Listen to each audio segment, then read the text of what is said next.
Welcome back. Do you ever feel like you're on autopilot? Reach for that extra slice of cake, scroll mindlessly through social media, or hit the snooze button one too many times? Believe it or not, these are all habits. Do your habits control you? Or do you control your habits? The Power of Habit by Charles Duhigg dives deep into the science behind our routines, good and bad. This isn't just about quitting bad habits. It's about understanding how habits work and using that knowledge to build a life you love. Let's crack open this book and unlock your potential. Part 1 is The Habits of Individuals, and Chapter 1 is The Habit Loop. In this foundational chapter, Duhigg introduces the habit loop, cue, routine, and reward, and explains how it governs much of our daily behavior. He illustrates this concept with the story of Eugene Pauly, whose ability to form new habits despite suffering from amnesia sheds light on the subconscious nature of habit formation. By recognizing the components of the habit loop in our own lives, we can begin to understand the mechanisms driving our behavior. For example, Eugene Pauly,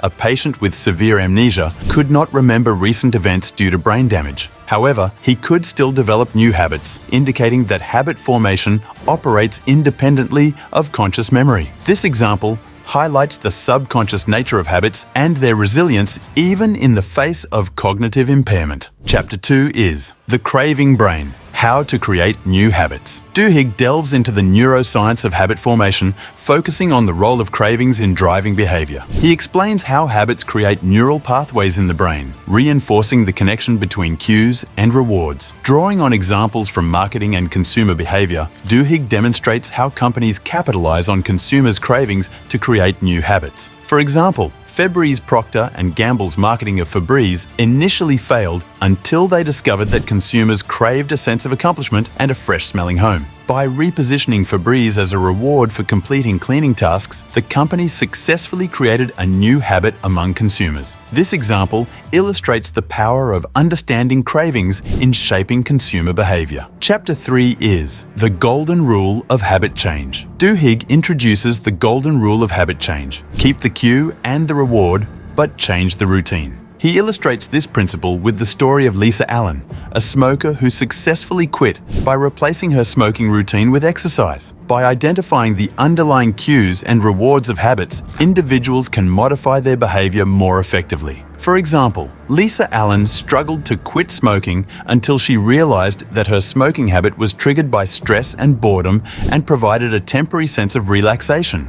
Reward. By replacing smoking with exercise as a response to stress, Lisa maintained the same cue and reward while changing the routine. This example demonstrates how understanding the habit loop can facilitate behavior change. Next, part 2 is The Habits of Successful Organizations, and Chapter 4 is Keystone Habits, or the Ballad of Paul O'Neill. Duhigg explores the concept of keystone habits, small changes that have disproportionate impacts on behavior and performance. He recounts the story of Paul O'Neill, who transformed Alcoa by focusing on safety as a keystone habit. Through O'Neill's leadership, Alcoa achieved remarkable improvements in productivity and profitability by prioritizing employee safety. For example, Alcoa Paul O'Neill's emphasis on safety at Alcoa served as a keystone habit that transformed the company culture. By prioritizing safety, O'Neill encouraged transparency, accountability, and collaboration among employees. This focus on safety not only reduced workplace accidents,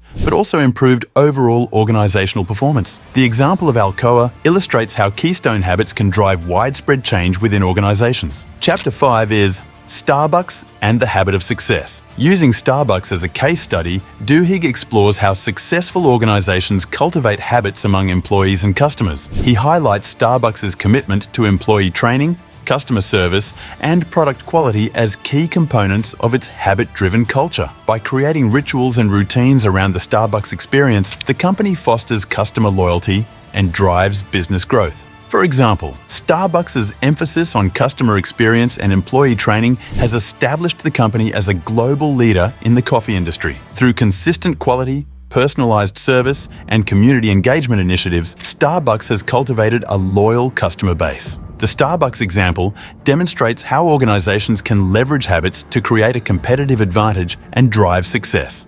Chapter 6 is The Power of a Crisis: How Leaders Create Habits Through Accident and Design. Duhigg discusses how crises can serve as catalysts for change within organizations. He explores the role of effective leadership in leveraging crises to instill new habits and practices. Drawing on examples such as the Tylenol poisoning crisis and the turnaround of the London Underground, Duhigg illustrates how leaders can harness the power of crises to drive positive change. For example, Tylenol poisoning crisis. Johnson & Johnson's response to the Tylenol poisoning crisis in 1982 exemplifies effective crisis management and leadership. By prioritizing consumer safety and transparency, Johnson & Johnson established new industry standards for product tamper-proofing and crisis communication. The company's swift and decisive actions not only restored public trust, but also reinforced its commitment to customer safety.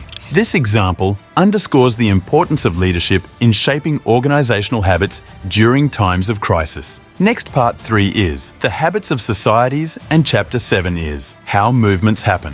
Duhigg explores the role of habits in driving social movements and cultural change. He analyzes the Montgomery bus boycott as a case study of how collective habits, such as boycotting segregated buses, can lead to significant social and political transformations. Through the lens of habits, Duhigg sheds light on the mechanisms underlying societal movements and the power of grassroots organizing. Example: the Montgomery bus boycott, sparked by Rosa Parks' refusal to give up her seat on a segregated bus, galvanized the civil rights movement in the United States. By mobilizing African American communities to boycott the bus system, activists challenged racial segregation and demanded equal rights. The sustained collective action of the boycotters illustrates how habits can drive social change and shape historical movements. Chapter 8 is Saddleback Church and the Montgomery bus boycott. Duhigg examines the intersection of faith, habits, and social change through the examples of Saddleback Church and the civil rights movement. He highlights the role of religious institutions in shaping individual behaviors and fostering community engagement. By drawing parallels between the strategies employed by Pastor Rick Warren and civil rights leaders, Duhigg demonstrates how faith-based organizations can mobilize communities and catalyze social movements. For example, Saddleback Church, under the leadership of Pastor Rick Warren, has become known for its innovative approaches to community outreach and engagement. Through small group ministries, volunteer initiatives, and social justice programs, Saddleback Church cultivates habits of compassion, service, and generosity among its members. The church's emphasis on personal transformation and social responsibility exemplifies how faith-based organizations can influence individual habits and drive collective action. Chapter 9 is The Neurology of Free Will.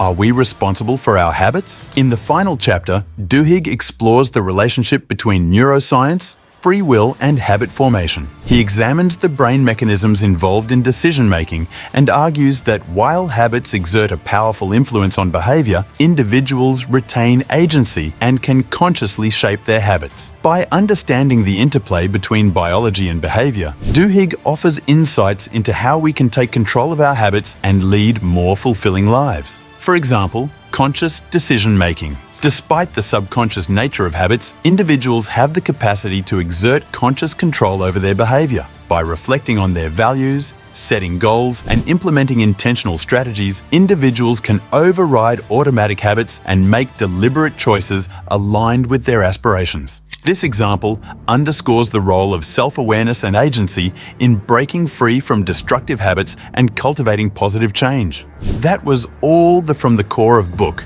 Do you like it? If yes, then give your opinions in comments and don't forget to subscribe. Thank you.